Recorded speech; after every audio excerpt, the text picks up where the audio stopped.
I am the author of The Genius Wheel, How to Harness the Power of Your 7-Year Personal Growth Cycle. I'm doing a mini interview series here live on Instagram with female founders, talking to them about their 7-year personal growth cycle and how their business has developed with more growth, more wisdom, more maturity. It's really powerful when we look at those case studies to identify more of the patterns and the opportunities in our own personal growth cycle. Today, I'm going to be joined by Clare from the Thrive Collective. She's recently launched this magazine. But we're hoping this time it's going to work. Okay, I've invited her to join. I'm accepting.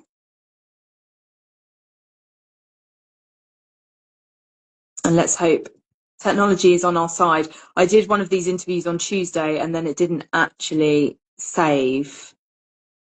They're having a few tech issues this week. Okay, just adding Claire now.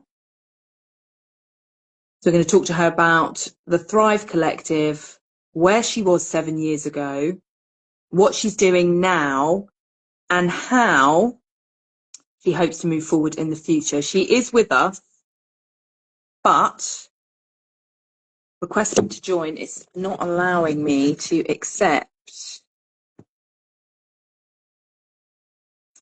She's on, she's waiting to be added. The joys of technology. Okay, I'm going to... Oh, I think you're here. I think I'm here. Can you hear me? I can. I almost took you out again then. It's like, thank God. It's like I don't know, 5th time lucky or something. I know. It's been trying this week. As I said, I was supposed to be doing a mini interview series, and actually that's not happened because the last one didn't upload, and I didn't think we were going to get online, but we're going to do some more. But welcome, really good to have you. I've shared about the Thrive Collective. And also my book, The Genius Wheel and 7-Year Personal Growth Cycle. I would love, you've got your copy there, you've got the editor's copy as well, one of the early ones. But I'd love to start with you telling us a bit about the Thrive Collective, what it is, and the work that you're doing at the moment with women, female founders. Great. So it's great to see you, Lulu, and thanks for the invitation to be part of your live. It's really exciting, and I'm glad we managed to get it tech-wise working. So the Thrive Collective is my new business-themed magazine, exclusively featuring female founders, creatives, and change makers. And it's something I launched in September, October, just gone. And I'm on a mission to shine a spotlight on the women that are growing businesses in meaningful ways. So following their purpose, building a profitable business model, but also creating impact in the world. So it's specifically focusing on female founders, not exclusively solopreneurs, but those that are working predominantly on their own, but making fantastic impact and collaborating with others and really making some kind of change in the world. And I wanted to really stress that there's like different ways to grow your business. So through the articles, the case studies, and the practical exercises, I'm trying to inform and inspire other founders to think, okay, I could grow my business in this way. It doesn't have to be all about growing in a very kind of linear, traditional business growth model way. Yeah, absolutely. And that's one thing, we align on many things, is that it's all of it, isn't it? And you've got a section on self, a section on business, and then a section on world and that impact that women are making, and loads of exercises in there, case studies. We do love a case study, as you mentioned, and also the at the back, the word's gone out of my mind. Directory, yeah. The directory, that's it. The business directory with loads of amazing female founders, lots of familiar faces in there, and that connection. Because let me take you back to 7 years ago, as I love to do. I'm always talking about 7 years, and when we go back to 2018, it's pre-COVID, as that seems a before and after marker. Where were you with Thrive then? What were you doing, and how did that really prepare you for this next phase? You've had this big launch. You had a big launch event as well in September. Where were you 7 years ago? How does that compare to now? So 7 years ago, I was thinking about setting up my magazine. And originally starting Thrive. So Thrive supports women to grow their own small business through in connecting with the knowledge, the community, and the clarity they need to move forward. And I originally started as a magazine, not the one I've just launched now, but a slightly different version, not as well informed, I'd say, although there were brilliant articles in it. But I wanted to create a new magazine in the scene because I felt that I couldn't relate to any of the business publications there. So 7 years ago, I was in the process of starting up Thrive, as it was. Yeah. So magazine and meetups, and it's over the past 7 years that I've developed things, experimented with different business models, and come to running now still events, learning and networking events, but also have just published the new version of the magazine. So it's interesting how I've kind of gone through a whole circle in that sense. Yeah, yeah, and that coming, we talk about, full circle moments. Thrive started as a magazine. You then had the meetups that have been so successful over the past 7 years, including moving them online in COVID and lockdown and all of that stuff, and then doing that 360, coming back to the magazine, launching a super duper version, which I love the design. We'll mention the designer in a minute, and tying it in with the community and, by way of the directory, I've got the word now, tying that in, which is that coming together of your genius, all those, I talk about them being threads, and they start to really knit together, and you are in your genius phase as well, which we talk about that. Not going to go through age, Claire, but we talk about in the genius wheel, I've got which personal growth cycle people can discover whether they're in their 6th, their 7th, their 8th or their 9th, and it's a really powerful tool to orientate yourself in how your genius and the depth of your work is manifesting itself. Is there anything else you want to mention about the design, or?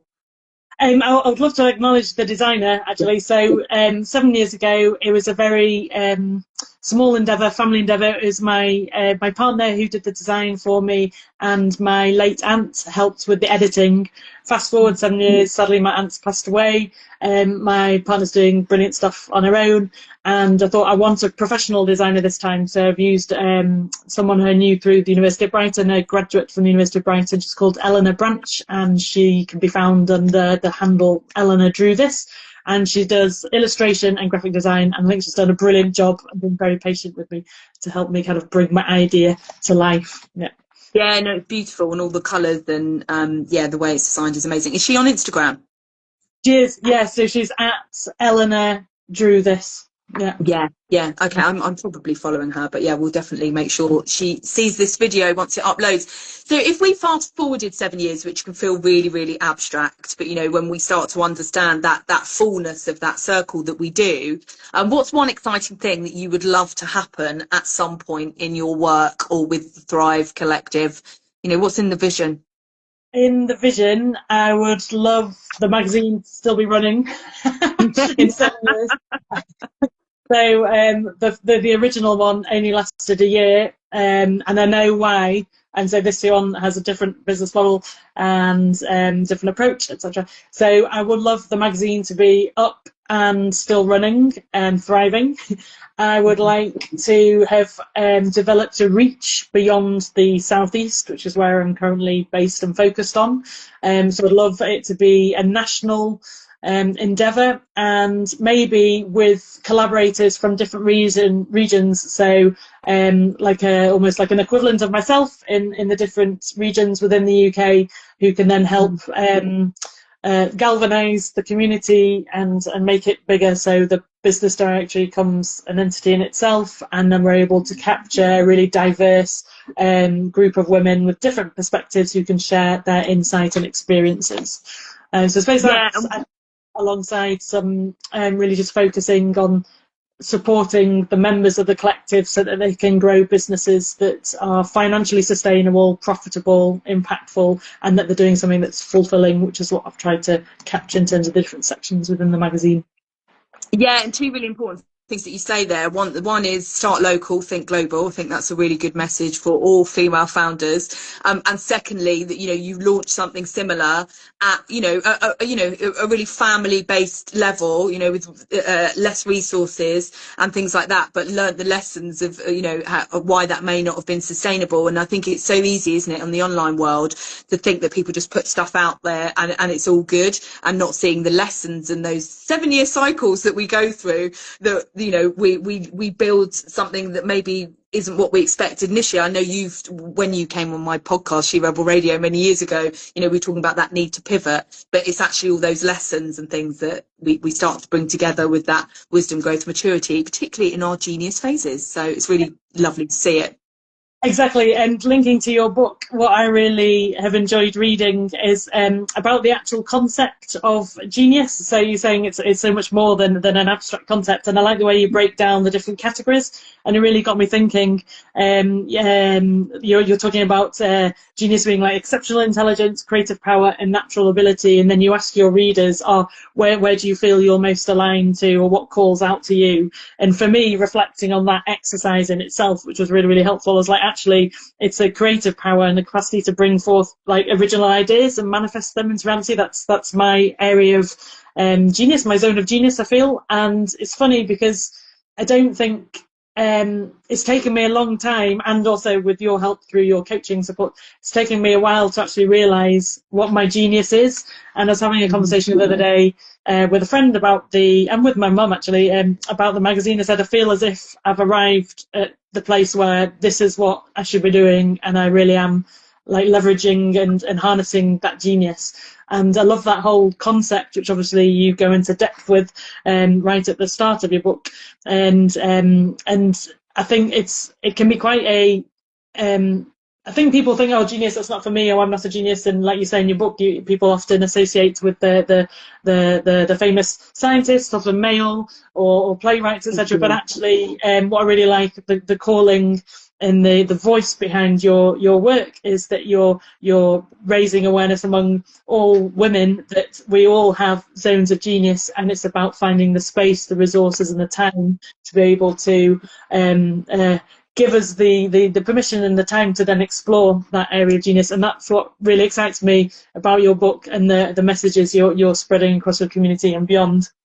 Oh, amazing. Thank you. Yeah, really trying to create that more inclusive model, and, describing it also it's like a meeting point, that we will meet that point. We can't rush it. We've got to go through the challenges and the opportunities, but reframing it. And one of my clients actually said, oh my god, I thought I was an Oprah Winfrey when I first read it, of having a natural ability as a radio DJ and things like that. She's like, I've realized I'm Virginia Woolf, I've got the creative power. So again, like you, like actually, like when I leverage myself from that space, it's changed the course and direction of what she's doing.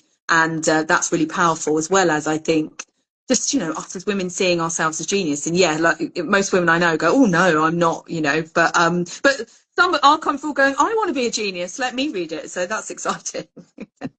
And like you say, it's like a meeting point and various threads that are intertwined. And it's sometimes, and that's what's useful about the exercises in your book. It helps you to reflect on also like what you've been through, or what you've experienced, or what you've learned, and then how that can then feed in to what you're doing now. And I feel very much that I'm on that path.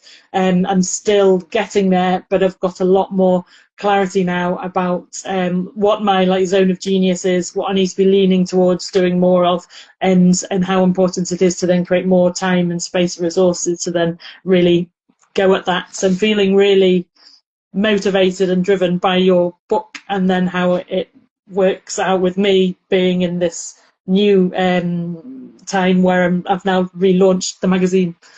Yeah. It's really exciting. It's exciting. And, as you say, that time and resources, I was really inspired writing the book about Virginia Woolf. She which I've already mentioned, she imagined a world where women were in their genius in 100 years' time, and she wrote that in 1928, and that was inspiration for me, of like, we're not actually that far off. But one of her famous quotes is, every woman needs money and a room of her own, and that's exactly what she was talking about, right? It's time and resources.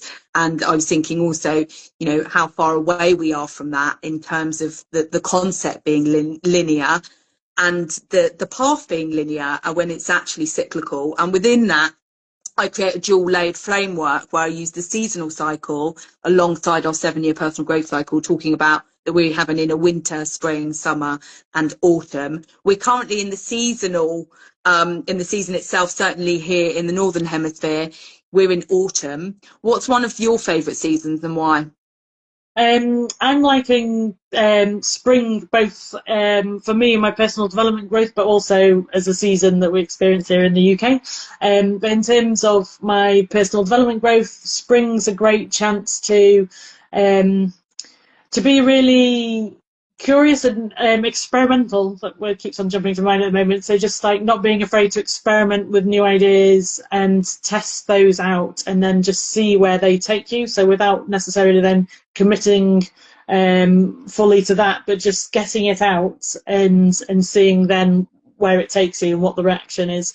So very much, yeah, spring, planting those seeds, but also testing out, pursuing maybe paths which you might not have planned to go down, and then just seeing where they take you.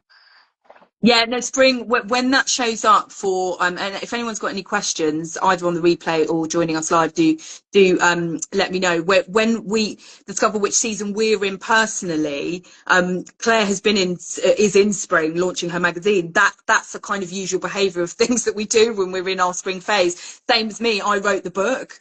I actually launched it a bit after just as my spring phase finished, but I was writing it and, exploring and stepping into a new space and being curious. And it's a really exciting and transformational time. And I often talk about it being the twin of autumn. In autumn, we're refining and removing things. And in spring, we're kind of like stepping out and going, oh, what if I throw this out there?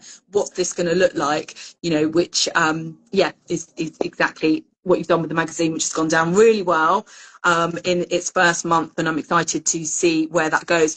I do also mention, Claire, in chapter 4, only briefly, I would love to have talked about you more in your work and some of the other founders that are mentioned in the book that I'm going to have on one of these lives. But with the editing process, it's like, I'm just getting it out there. But I met Joe Miles, the case study for the book. I also have Jennifer Aniston as a case study, who we don't know personally, but Joe Miles from the Contemporary, Sussex Contemporary, I met at Thrive as a speaker at one of your events, and she was talking about, and again, as we started this, something we align on, her personal life as well as her professional life and how one has impacted the other. But I just wanted to give you acknowledgement there that, your community, your collective, has made its way into this book as well. And I talk about Thrive and what you do in chapter 4 as well.